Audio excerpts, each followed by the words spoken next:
¿Por qué el libro del Génesis, que la palabra Génesis en el hebreo viene de Genao, que significa en el hebreo Berishit, con B de burro, Berishit en el hebreo, y significa origen u orígenes? Entonces, el Génesis es el libro de los orígenes. No vamos en esta serie a predicar de todo el libro del Génesis. Esta serie ya la compartí hace algunos años. Si no la tienen, la pueden pedir. Tenemos casi todo el libro del Génesis, versículo por versículo. Esta serie se va a enfocar simplemente en los primeros 2 capítulos del Génesis. O sea, vamos a entrar con microscopio, vamos a entrar con lupa, vamos a ver que antes de que Dios creara el mundo, la tierra como la tenemos nosotros, antes de nosotros existía otro mundo, que es el mundo de los ángeles. Y vamos a ver que este mundo de los ángeles tenía como planeta este planeta en el cual tú y yo estamos, el planeta Tierra. Y vamos a ver cómo Dios comenzó a formar todo, y vamos a ver la profundidad que existe nada más en los primeros 2 versículos del Génesis. Ahí nos podemos detener casi un mes para que podamos nosotros entender la profundidad de la mente de Dios.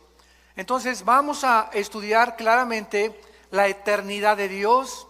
Cuando hablamos de la eternidad, pues la mayor parte de los cristianos no sabemos qué significa eternidad. Creemos que es un punto de una línea recta que sale y continúa eternamente. Sin embargo, esto es una medida de nosotros, esto no es la eternidad. O cuando decimos por los siglos de los siglos o secula seculorum, creemos que ya nos vamos a seguir extendiendo por todo el tiempo. Vamos a descubrir otras cosas diferentes que Dios hizo y creó. Y vamos a ver también las 3 palabras en el hebreo que son importantísimas para poder entender qué cosa Dios creó de la nada, que es la palabra bara, qué cosa Dios creó para formar, que es yatzar, y qué cosa es darle forma a algo, que es la palabra asa, así como suena, bara, yatzar con Y y asa.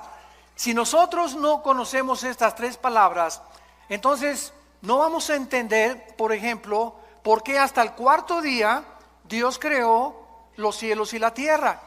Y cuando alguien me dice eso, yo les digo, ¿en dónde dice eso? Porque en mi Biblia no lo dice. ¿Cómo no, hermano? Léale ahí, Génesis 1.14, dijo luego Dios, ¿qué cosa dice? No dice Dios creó, dijo luego Dios, haya lumbreras. Y esta palabra haya es la misma palabra hebrea haya, que significa hacer o que se ponga algo en movimiento. Entonces el sol y la luna ya existían. Dios no los creó en el primer día de la creación de nosotros, sino que en el mundo anterior de nosotros el sol y la luna ya existían. Y el universo sufrió una especie de congelamiento para que cuando Dios volvió a recrear todo y a colocarlo en nosotros, Dios puso en movimiento lo que ya existía. Entonces, todas estas cosas escondidas y todas estas cosas maravillosas de la Biblia, las vamos a ir, por favor, estudiando, analizando, investigando con lupa, con microscopio, porque es ya tiempo que la iglesia de Dios pueda salir de la leche y ya podamos comenzar a comer algo mucho más sólido, que es la palabra de Dios. Ahora bien, para esto es muy importante que recordemos algo. Necesitamos aprender a pensar.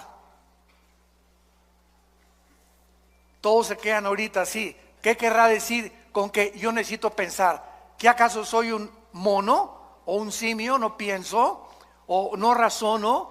Bueno, cuando estoy diciendo necesitamos aprender a pensar, el pensamiento dentro de la filosofía griega o dentro de Sócrates, Platón, Demóstenes, etcétera, etcétera, significa no solamente pensar en algo, sino meditarlo, comerlo, asimilarlo hasta que tú lo entiendas. Y esta es la palabra que se usó en el hebreo, meditar. Salmo número 1. De día y de noche medita en este libro de la ley. Dios le dice a Josué, Josué 1, 8 y 9, Josué medita día y noche. O sea, medita es la palabra que se usa para las vacas. Cuando una vaca come, tiene varios estómagos. ¿Sabían ustedes eso de las vacas? Entonces la vaca come la paja o la hierba y hace esto. Y le da, y le da, y le da, y le da. Y después de 10 o 15 veces la pasa a los intestinos. Eso es la palabra meditar. De tal manera amó Dios al mundo que dio a su Hijo. De tal manera, y comienzas, de tal manera. ¿De qué manera, Señor? Y ahí hay una pregunta. Amó Dios al mundo. ¿Nos amaste? ¿Qué significa el mundo? ¿Las personas o el planeta Tierra? Que dio a su Hijo unigénito. ¿Qué significa que nos diste a tu Hijo? Y te vas analizando cada frase, la vas asimilando, vas pensando en ella y de repente, eureka, como decían los griegos, lo entiendes y comienzas a descubrir la iluminación que necesitamos de la palabra de Dios que nos la da el Espíritu Santo. Entonces ya adquiere la Biblia vida a tu espíritu, porque has aprendido a leerla. Y no basta leerla, hay que estudiarla, hay que meditarla, pensar en ella y hay que memorizarla. Yo no les pido a nadie que levante su mano en esta mañana, pero ¿cuántos de ustedes memorizan 2 o 4 versículos diarios? Si yo te paso al frente de perdidas, ¿puedes decir de memoria el Salmo 23? ¿Ya de perdida? ¿O podrías decir de memoria el Salmo 90? ¿O nada más Juan 3:16? Estoy hablándoles muy en serio, O sea, si el cristiano no memoriza la Biblia, no vas a poder expandir tus pensamientos ni tu comprensión de la voluntad de Dios. Tenemos que memorizarla todos los días. Ponte en un papelito, Filipenses 1:6, estando persuadido que el que comenzó la obra la perfeccionará hasta el día de Cristo. Lo pones ahí en tu espejo, lo pones en tu carro, en lugar de venir con el celular ahí, lo pones en tu oficina, lo pones en tu computadora y estás pensando y repitiéndolo en la noche. Mi amor, por favor, pídeme que te repita tus versículos, y le estás dando y dando. Hermano, es que a mí no se me queda nada, porque nunca piensas. Yo no tengo memoria porque no la has practicado. Pero si no estás en un psiquiátrico, tienes memoria. Si no estás mal de la cabeza, tienes memoria. Y no se te quedan las cosas porque nunca lo has practicado. Es como un músculo la memoria. Tenemos que estar ejercitando y vas a descubrir que podemos llegar a memorizar capítulos enteros, salmos enteros de la Biblia. Entonces todo esto es lo que se llama, y lo que le dice Pablo a Timoteo en su segunda carta: esfuérzate en la gracia de Jesús. Necesitamos poner más de nosotros para poder comprender más la mente de Dios. Hace muchos años, en Job capítulo 38, versículo 4, Dios le hizo esta pregunta a Job. Ahora bien, si a la iglesia ni la Biblia traes, pues ya no queda más cosa, ¿verdad? Más que llorar. Porque ya venía a la iglesia sin la Biblia, pues ya entonces ya no hay manera de poder explicar nada. Job 38:4. Dios le hizo esta pregunta a Job hace muchos años. ¿Dónde estabas tú cuando yo fundaba la tierra? Házmelo saber si tienes inteligencia. En otras palabras, esta pregunta nadie la ha podido contestar.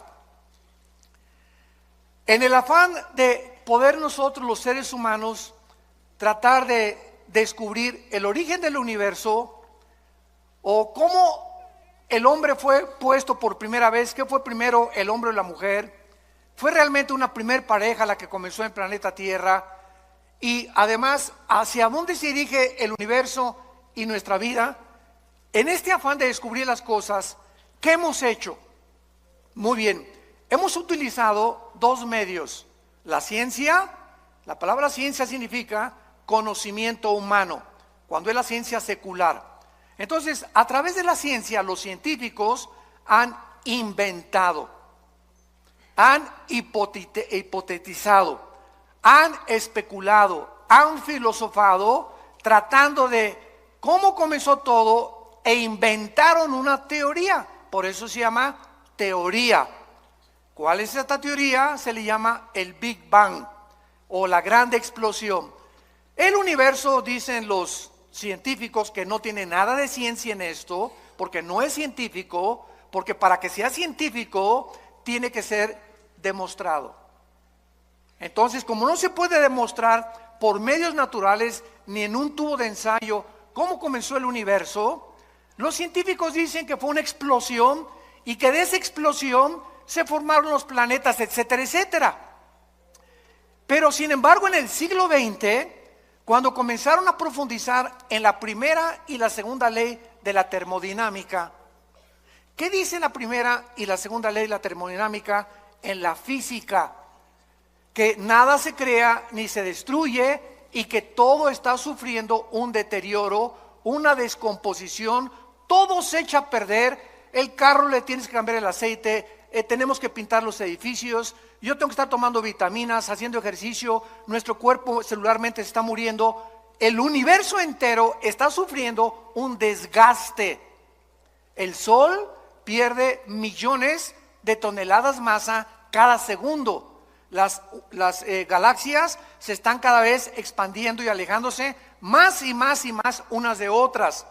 Esto es lo que establece inexorablemente la primera y la segunda ley de la termodinámica. Muy bien, estas leyes están declarando que es imposible que el universo haya comenzado con una explosión. ¿Por qué? Porque al decir que si el universo comenzó con una explosión y de la explosión surgió la materia, el tiempo y el espacio, estamos contradiciendo las mismas leyes de la física. Señores físicos y astrofísicos que nos acompañan y que nos escuchan a través de las redes sociales, ¿cómo puedes tú ser físico y astrofísico y contradecir, enseñarles a tus alumnos, venimos de una explosión y venimos de la nada, todo fue un accidente, y contradecir las leyes que te han enseñado que son la base de la misma física? Entonces, nada se crea del desorden al orden. Todo es al contrario. Si yo tengo una enciclopedia y recorto en pedacitos todas las hojas de la enciclopedia y las pongo debajo de un ventilador, ¿cuántos millones de años tomaría para que se pusieran de la A a la Z en orden? Yo les contesto, 10 a la 12ª potencia. Infinito, nunca se haría tal cosa. ¿Cuánto tardaría para poner a 3 changos en un piano para que sacaran la 9ª sinfonía de Beethoven? Nunca jamás podría ser eso, una certeza se podría alcanzar, nunca jamás. Entonces es imposible, y al mismo tiempo, si llegamos a la conclusión, todo surgió de una explosión. Muy bien, maestro, le voy a seguir la corriente a lo que usted me está enseñando. Usted me enseña que la materia surgió de la nada.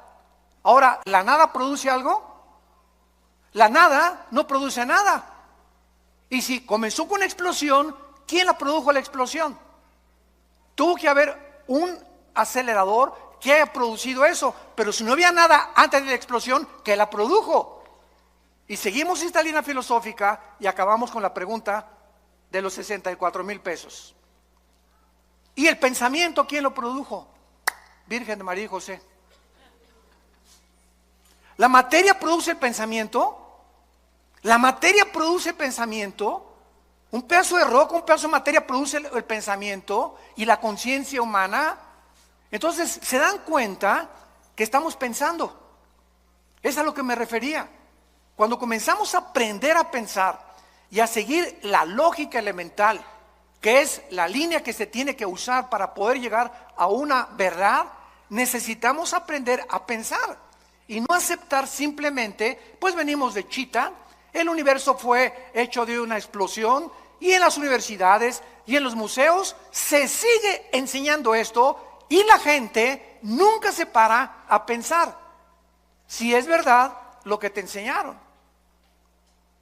Otro ejemplo, todos nosotros venimos de la religión popular, de aquí en México. Mis padres, ¿verdad?, eran sumamente religiosos. Mi hermano Alejandro y yo, que él me guió a Cristo a mí hace 43 años, éramos así de misa de las 6 de la mañana, muy religiosos. Y mi padre era una persona bastante culta, ¿verdad? Era ingeniero civil y era una persona que le gustaba mucho la filosofía también. Y un día me dijo esto: Armando, me voy a poner a pensar algo. ¿Es posible que nosotros los oremos y nos inclinemos ante las estatuas? Una vez me dijo: papá, inclinarse ante una estatua, oye, hey, ¿me oyes? No, no oye. ¿Ve? Tampoco ve. ¿Se mueve? Tampoco. ¿Ante quién estoy adorando? Y me puse a pensar, porque mi papá me puso esa pregunta, diciéndome que realmente él no creía tampoco en lo que la religión le había enseñado. Ahora, ¿es posible que lo que nos enseñaron contradiga la Biblia? Cuando la Biblia dice que somos santos ya delante de Dios. ¿Y por qué las personas que pertenecen a estas religiones, síganme con mucho cuidado, no se ponen a pensar que lo que están aceptando es completamente cuestionable y es ilógico y no puede ser? Porque no queremos pensar. Y tenemos ya que llegar a un momento en que tenemos una capacidad impresionante aquí adentro, todos. No es de que naciste inteligente y que otros nacieron brutos. No, todos nacimos con un cerebro y todos tenemos la libertad de poder expandir lo que tenemos aquí, así, o así, o así, o cuando te mueras, como chinche, así te mueres. Con lo único que supiste, nunca quisiste pensar, todo lo aceptaste de una forma deliberada y nunca quisiste obedecer a Dios, de meditar y leer la palabra de Dios. ¿Dónde estabas tú cuando yo fundaba el universo? Entonces el ser humano ha buscado la ciencia jamás, escúchalo, nunca, díselo a tu maestro, podrá demostrar el origen del universo. Porque para que sea científico, ¿qué cosa? Tiene que ser repetitivo. Ahora muy bien, por eso son teorías. ¿De dónde venía el ser humano? De chita. ¿Realmente venimos de los animales? ¿Puede un camello convertirse en un hipopótamo? ¿Puede una jirafa convertirse en un venado? ¿Puede un tiburón convertirse en una ballena? ¿Puede una bacteria convertirse en un microbio o un microbio en una bacteria o una bacteria en otra partícula microscópica del mundo microscópico? Esto contradice la genética. ¿Qué dice la genética ahora que descubrieron el ADN? 1954, los doctores Crick y Watson, que tenemos dentro un software en las millones de células de nuestro cuerpo, donde dentro de mi célula tengo una particularidad donde está escrito quién soy. Esto está tremendo. Dentro de nuestro cuerpo, en cada una de tus células, está escrito quién eres, cuántos años vas a vivir, qué color de ojos tienes, qué color de tu piel es, el color de tu cabello, la altura, la mancha de tu abuelita, las orejas de papalote de tu abuelo, el carácter emocional berrinchudo de tu mamá, etcétera, etcétera. Todo eso está concentrado en el ADN, en el ácido desoxirribonucleico, ADN, dentro de nuestra célula. ¿Quién puso esa información ahí? El ADN de un camello es diferente al ADN de un hipopótamo, de un tigre, de un perro, de una vaca, etcétera, etcétera. La biología y la genética impiden la mutación de una especie a otra especie. ¿De dónde inventan que venimos de los animales? Nunca se han puesto a pensar. Ya la biología, las leyes de la ciencia, de la física, contradicen la teoría de la evolución que te enseñan en la universidad. ¿Y por qué te la siguen enseñando? ¿Por qué esos maestros que te la enseñan no quieren pensar? ¿Y por qué no quieren pensar? Porque les falta honestidad intelectual. Porque si fueran honestos intelectualmente podrían decir: oye, la biología niega la evolución. Los aminoácidos, que son los ladrillos de la vida, han impedido, impiden e impedirán la evolución. La física impide la evolución. ¿Por qué? Porque no venimos de menos a más, vamos de más a menos. La genética impide la evolución por la construcción del ADN, que no se puede hacer una mutación de una especie a otra especie. Y como dijo Dion Teofilito, en mi tierra, y seguirán buscándolo.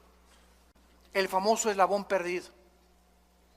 Entonces, cuando tu maestro se vuelva a levantar en la universidad y te diga: venimos de los animales, y Darwin realmente no se ha equivocado en su libro El origen de las especies, levántate y dile a tu maestro: deme usted una muestra de una mutación de una especie a otra especie, y voy a creer que venimos de chita. Pero se sigue enseñando. ¿Por qué se sigue enseñando? Porque no quieren pensar y porque saben que si se ponen a pensar van a acabar en la Biblia.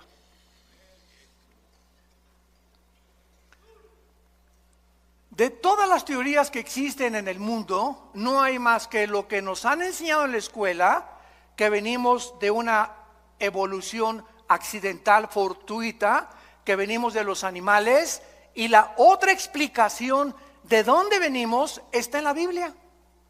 No está en el Corán, ni en los Vedas, ni en el Tripitaka de los Budas, ni Mahatma Gandhi, ni de Confucio, en ningún otro libro sagrado, ningún otro libro de los billones de literatura que existen nos dicen de dónde venimos y quiénes somos más que la Biblia. Ahora, ¿de veras dice eso la Biblia? Es lo que vamos a ver. Y no solamente lo dice, sino que lo comprueba. Y conforme el mundo pasa y la ciencia evoluciona, la ciencia dice, y la Biblia tenía razón. Durante siglos se preguntó por qué José no se metía con María para que naciera Jesús. Se aceptó y la iglesia romana dijo: es un dogma de fe. Tienes que creer que Jesús no se metió con María porque es un dogma de fe, sin dar ninguna explicación. Sin embargo, en 1954, lo compartimos en el desayuno ayer, se descubre el ADN y se descubre que el ser humano está dividido en dos: hombres y mujeres, macho camacho y las reinas de la casa. Más nos vale. Ok, ¿qué determina que tú hayas nacido hombre? ¿Y qué determina que tú hayas nacido mujer? ¿Sabes qué determina que seamos hombres y que tú hayas nacido mujer? Nuestros cromosomas.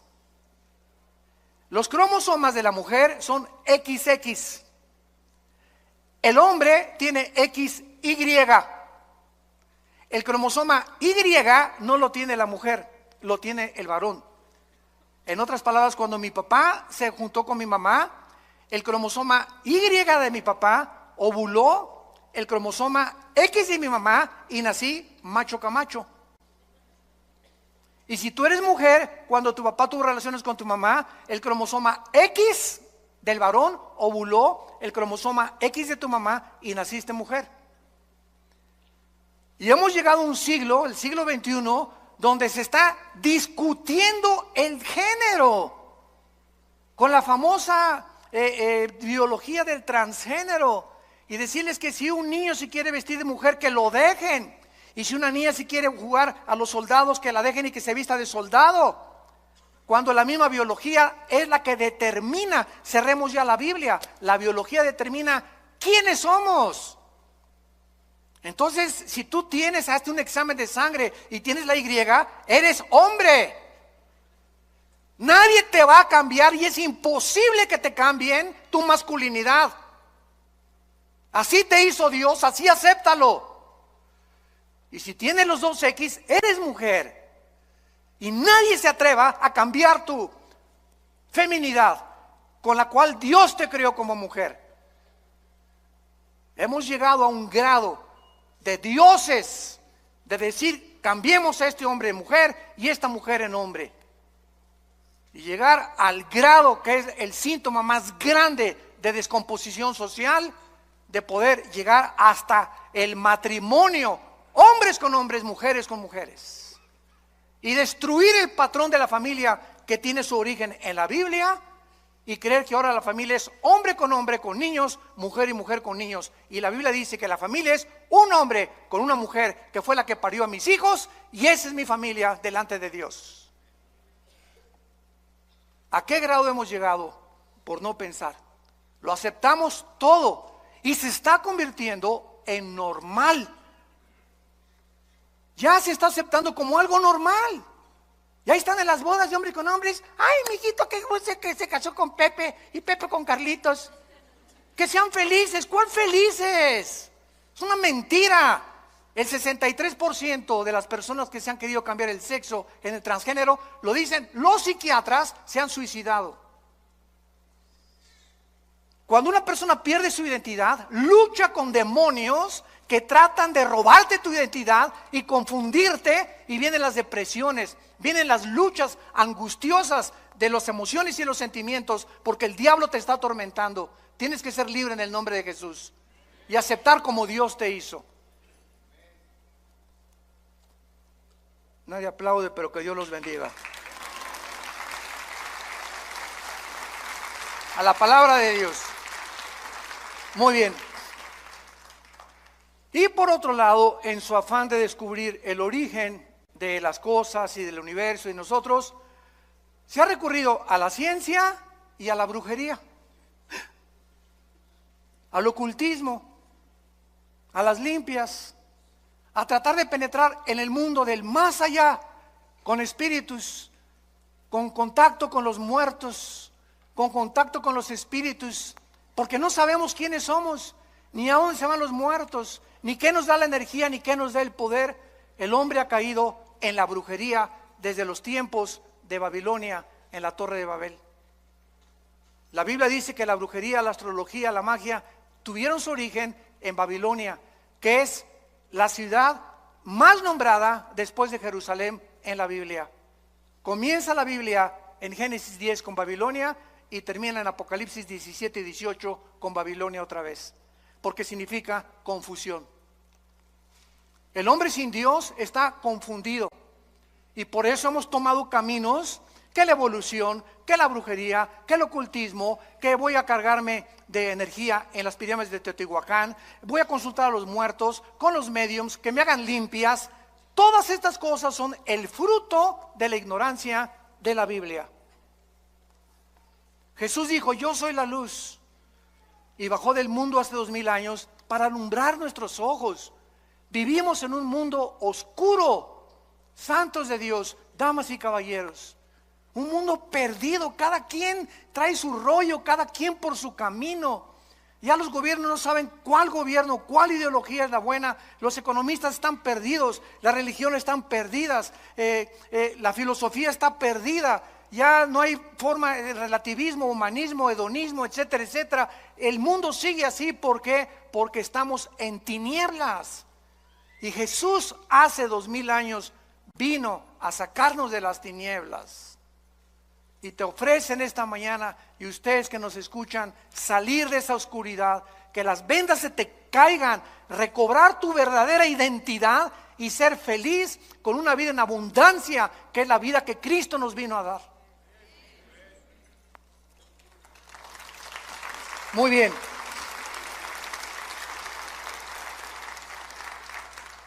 Ahora veamos nosotros, por ejemplo, en el libro de Tito, en la Biblia, que desde el principio Dios hizo una promesa desde que Él creó a entidades espirituales que no todos se llaman ángeles. Vamos a comenzar a aclarar términos. La Biblia le ha llamado ángeles a los serafines, a los querubines y desde luego a los ángeles. La palabra malak, con M de mamá y K al final, malak, en el hebreo significa enviados o correos. Y la palabra angelus en el griego, que se tradujo ángeles, significa lo mismo, mensajeros. Entonces, Dios creó, lo vamos a ver, serafines que se encuentran arriba de Dios. Arriba, todos los días diciendo santo, santo, santo. Dios creó después a otras entidades espirituales que se llaman querubines. La palabra querubín significa los que arden en el hebreo, los que arden. Y acuérdense que cuando Dios diseñó el arca en el tabernáculo, puso dos querubines, ¿se acuerdan? Inclinados con alas, dos alas cada querubín, mirando hacia el propiciatorio, hacia donde la sangre, el sumo sacerdote, una vez al año la derramaba. ¿Por qué? Porque los querubines en la Biblia significan la protección de la santidad de Dios. Entonces, los querubines no son mandados al mundo ni al universo. Son criaturas que están cerca de Dios, pero los ángeles son las criaturas que Dios creó y que se parecen a nosotros. Los ángeles son igualitos a los seres humanos. Si se apareciera ahorita un ángel, no distinguirías si es un ángel o es un ser humano. Dice Hebreos 13:4 que muchas veces hemos hospedado gente que no nos hemos dado cuenta que son ángeles. Aun cuando en su verdadera esencia los ángeles son altos, ¿verdad?, luminosos y fortísimos. Uno solo mató en el Antiguo Testamento a más de 3,000 filisteos. Entonces, los ángeles son los mensajeros de Dios. Las criaturas que Dios ha enviado desde donde Él habita hacia el mundo donde tú y yo vivimos, y los ángeles, dice Hebreos capítulo 1, nos sirven a nosotros para cuidar.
Salmo 30 y 90 también, a sus ángeles mandará ante ti que tu pie no tropiece en piedra, y son luminares que nos guardan y nos han guardado muchas veces de muchos accidentes y de muchas cosas que nos pudieron haber sucedido de no haber sido por su intervención invisible.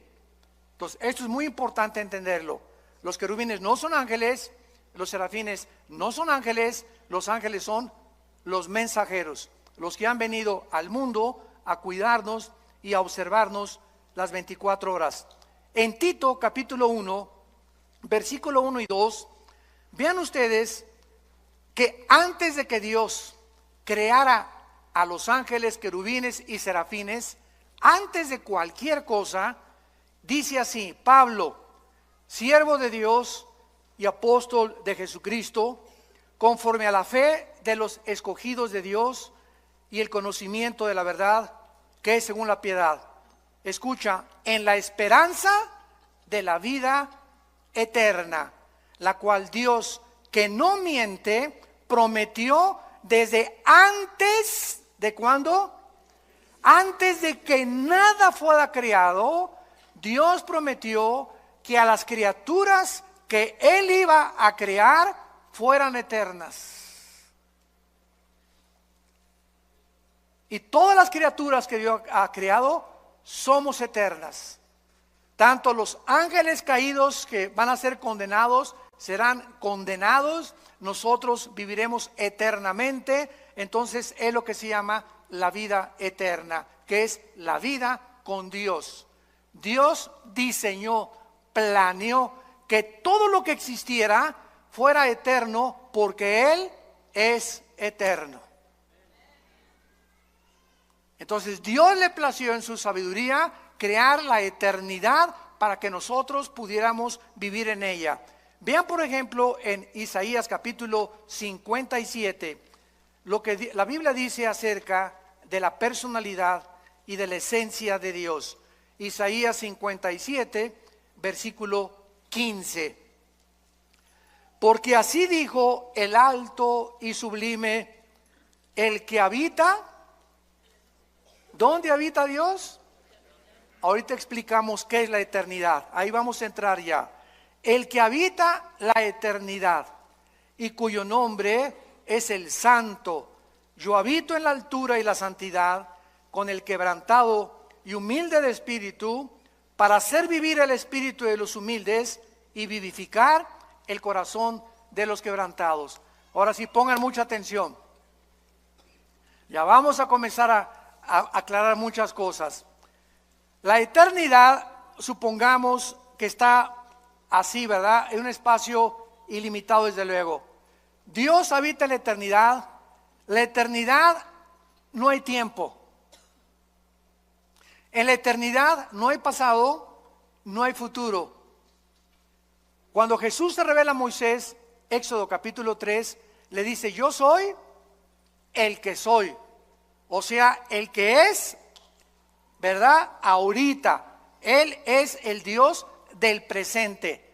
Yo sé que es difícil de entenderlo porque nosotros habitamos en 4 dimensiones donde hay pasado, presente y futuro, pero ahorita los fusibles no se les van a fundir.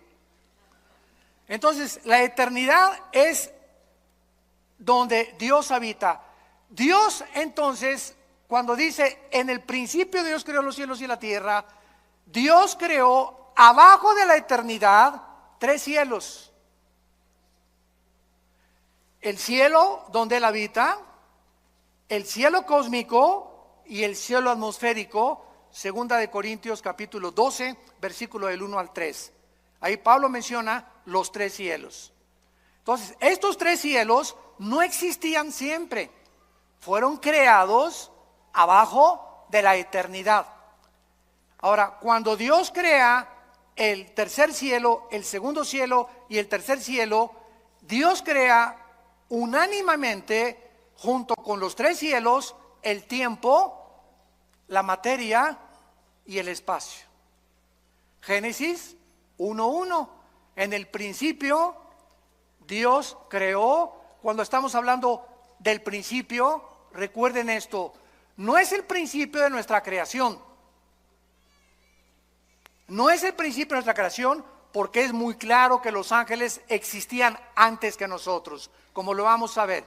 Fueron creados antes que nosotros. Entonces, cuando Dios dice, en el principio de Dios, ahí comenzó el tiempo, ahí comenzó la materia, ahí comenzó el espacio. Entonces, en este principio, síganme con mucho cuidado.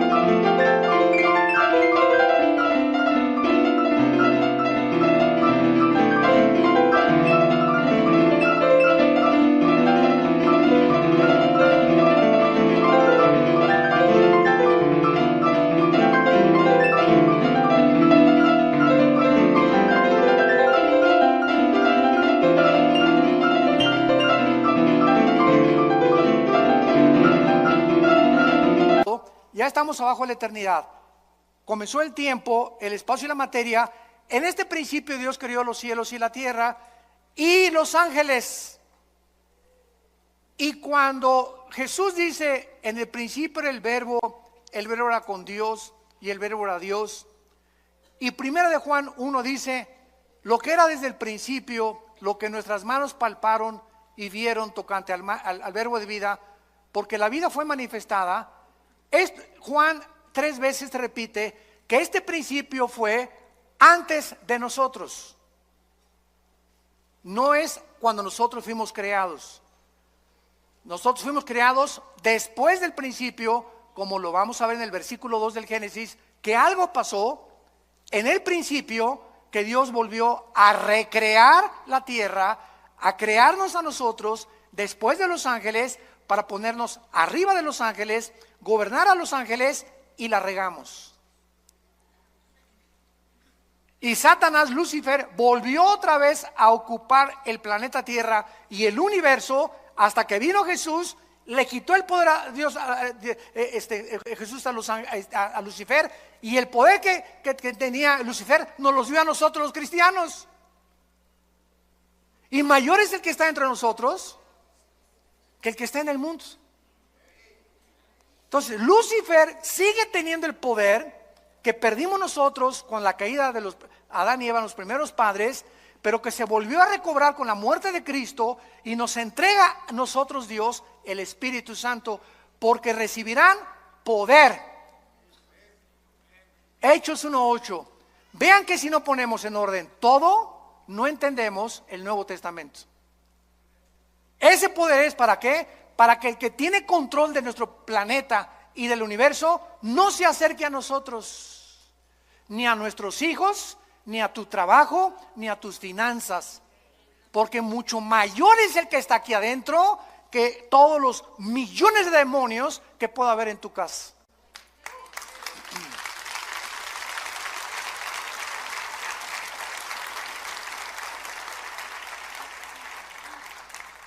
Ya, por favor, no digan, pastor, ¿puede venir a mi casa a echar el chamuco fuera?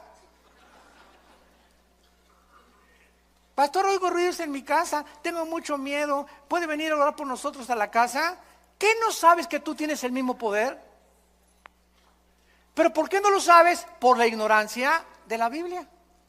No la estudias, no la meditas, no la lees, no te ha iluminado el Espíritu Santo, el entendimiento para saber que en tu casa tú eres el sacerdote con tu esposa, y tú puedes llegar a tu casa y en el nombre de Jesús, aquí se va cualquier espíritu que no sea el de Dios, y aquí habita Jesús, y mi casa es tuya, Señor, mi dinero en el banco no es mío, es tuyo, todo lo que tenemos es tuyo, cualquier daño que le quieran hacer a tus bienes, Señor, te lo hacen a ti, no a mí, porque me pongo a tu disposición, porque tú me hiciste, y de tu gracia damos, y de tu gracia recibimos.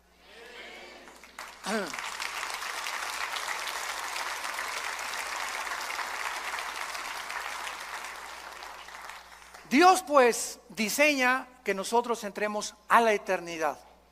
Entonces cuando Jesús dice en Juan 17:3, esta es la vida eterna, Él define la eternidad.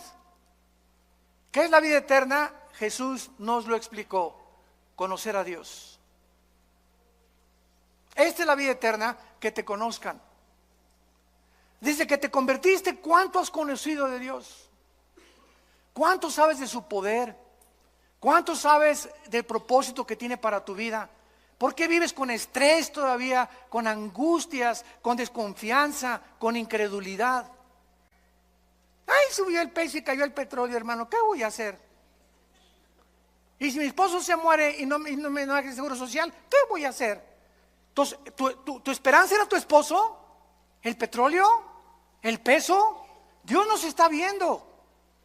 Y dice 1 de Pedro que somos sostenidos por la fe mediante el poder de Dios. Entonces, cuando tú crees, activas el poder de Dios. El momento que dices, Señor, gracias porque no dependo del dinero ni de mi esposo, ni del diputado, ni de mi amigo, ni del próximo gobierno, ni tampoco mi felicidad depende de si mi esposo me hace feliz, o mi esposa me hace feliz, o mis hijos me felices. Todo depende de ti, de mi relación contigo. Cuando Dios ve esa confianza, te llena de su poder. Y tienes la capacidad de volverte más que vencedor. Porque sin fe es imposible agradar a Dios.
¿Me están siguiendo?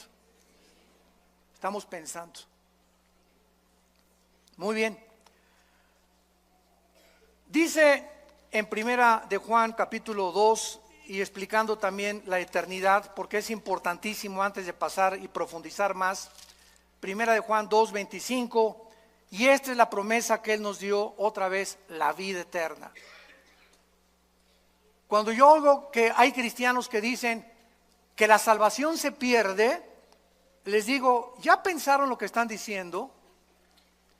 Es que hay 5 pasajes en el Nuevo Testamento que parece que se pierde la vida eterna.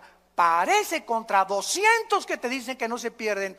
Y de esos pasajes que parece que se pierde la vida o que se pierde la salvación, son completamente mal interpretados, lo han sacado fuera de contexto porque no los han estudiado a la luz de las demás partes de la Biblia. ¿Qué es la vida eterna o vida temporal? ¿Cuál es la diferencia?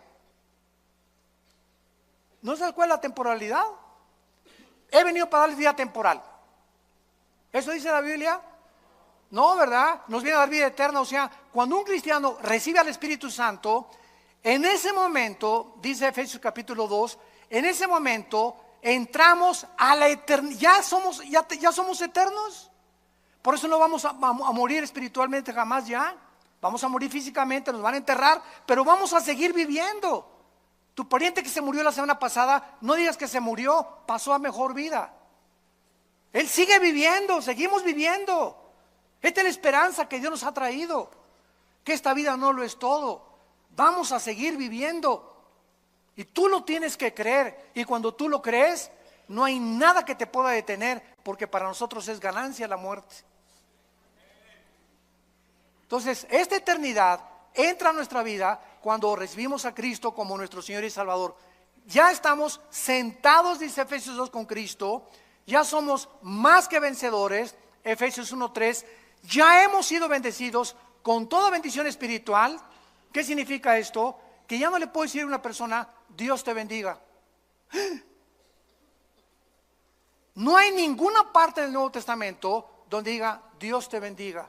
Porque dice la Biblia en Efesios 1:3 que ya hemos sido bendecidos. Entonces yo le digo, que la gracia y la paz sea contigo. Lean todas las cartas de los apóstoles y jamás dicen que Dios los bendiga. ¿Por qué? Porque ya estamos bendecidos. En otras palabras, ¿tú crees que por decirme Dios me bendiga me va a bendecir? No, ¿verdad? Me va a bendecir si yo ando camino con Él, no porque tú me lo digas. Y menos una persona que no es cristiana, Dios te bendiga. Mentiras, nunca lo va a bendecir. Al contrario, mientras él no reciba a Cristo, su vida irá de maldición en maldición, de botella en botella, de droga en droga, de cine en cine, de teatro en teatro, buscando siempre y sin encontrar. Las bendiciones entran a nuestra vida cuando aceptamos a Cristo como nuestro Salvador. ¿Se dan cuenta cómo tenemos que ubicarnos en tantas cosas en la cristiandad? Y entender qué es lo que realmente Dios quiere decirnos a nosotros. Dice en 1 Juan capítulo 5, versículo 10, el que cree en el Hijo de Dios tiene el testimonio en sí mismo. El que no cree a Dios le ha hecho mentiroso, porque no ha creído en el testimonio que Dios ha dado acerca de su Hijo. Y este es el testimonio, que Dios nos ha dado vida temporal. Eso dice vida eterna. Para siempre. Nadie jamás nos las puede quitar. Nadie nos puede separar, ni pobreza, ni desnudez, ni demonios, ni ángeles, ni nada. ¿Y qué pasa si me quiero yo alejar de Dios? De la oreja te trae de regreso. Lee el capítulo entero de Hebreos capítulo 12. Dios al que ama y se le brincan las trancas, a esos chivitos que se le brincan las trancas, va y les rompe la pata para que regresen heridos al rebaño. Pero es preferible, dijo Cristo, que pierdas el brazo y pierdas las piernas y te quedes ciego o tengas una enfermedad, a que entres entero al infierno. Somos propiedad de Dios. Nadie nos puede arrebatar la vida eterna. Nadie.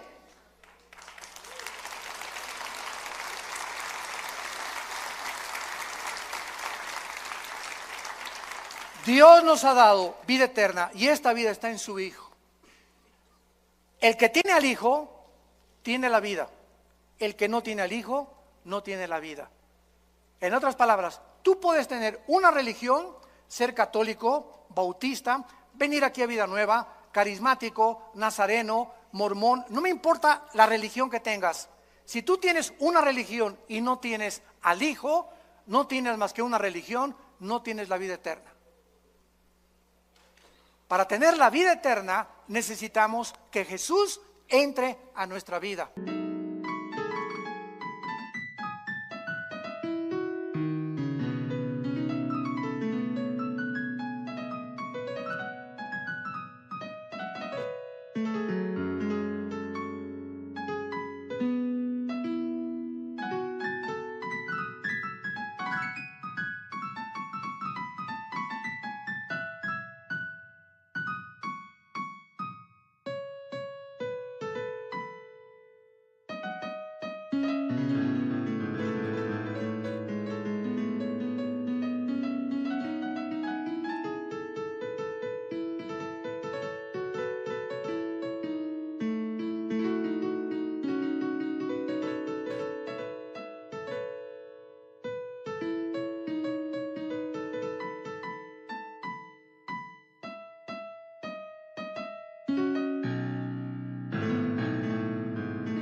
Es un regalo que Dios nos da, que le abras tu corazón y que lo recibas como tu Señor y como tu Salvador.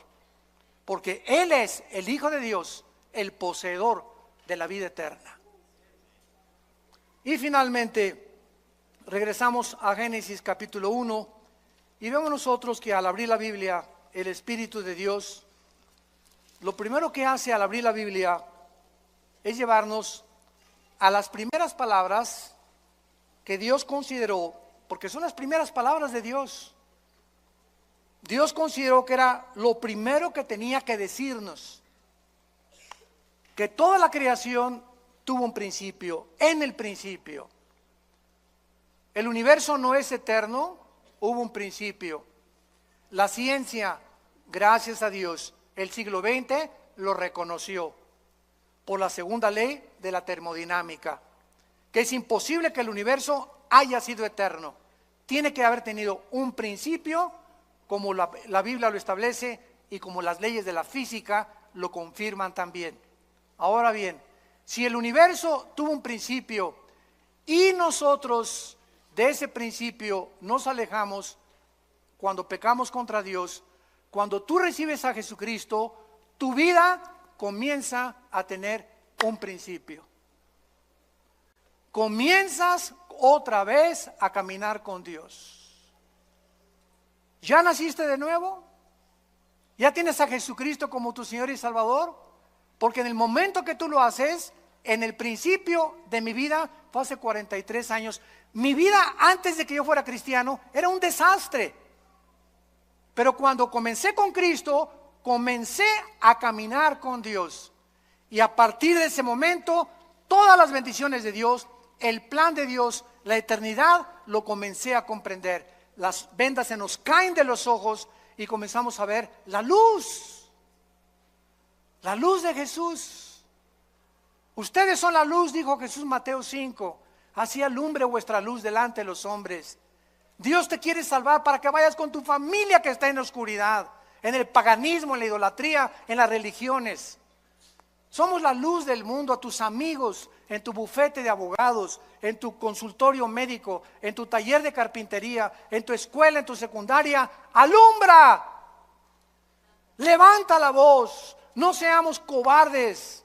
Dios no nos ha dado un espíritu de cobardía, sino de poder. ¿Qué importa lo que el mundo diga de nosotros? Caminemos con la bandera de la verdad, de la santidad y de la justicia y alumbremos este mundo que sigue en tinieblas. Te damos gracias, Señor, por tu palabra. Gracias, Señor, por revelarnos las verdades del universo, de nuestro origen, de la importancia de entender y pensar claramente lo que tú nos has dejado como nuestra herencia. Gracias, Señor, porque eres tan maravilloso y tan grande y tan poderoso que queremos cada día conocerte más. Por lo cual pedimos que nuestro Dios y Padre de Jesucristo, el Padre de la gloria, les dé a cada uno de ustedes un espíritu de sabiduría, de revelación en el conocimiento de Jesús. Ser más que vencedores, ser guerreros y guerreras de Dios, valientes, porque aunque venga el enemigo como un río, levantaremos bandera contra él, porque mayor es el que está dentro de nosotros. Y no tenemos un espíritu de cobardía, sino de poder, de amor, de dominio propio. Y que el Dios de esperanza te llene de todo gozo y paz en el creer, para que abundes en esperanza por el poder del Espíritu Santo y seamos capaces de llegar al final de nuestra vida y acabar diciendo con el apóstol Pablo: he acabado la carrera, he peleado la buena batalla de la fe, por lo cual nos está esperando la corona de la vida. Y todos ustedes en esta mañana que no tienen a Cristo, que no estás seguro de que Jesús vive en tu vida, ahí desde tu lugar, ustedes que nos ven por las redes sociales, dile con todo tu corazón: Señor Jesús, te pido perdón por mis pecados. Creo que en la cruz pagaste con tu sangre por ellos, que a los 3 días te levantaste entre los muertos, y que entres a mi corazón en este instante como mi Señor y mi Salvador. En el nombre de Jesús. Amén.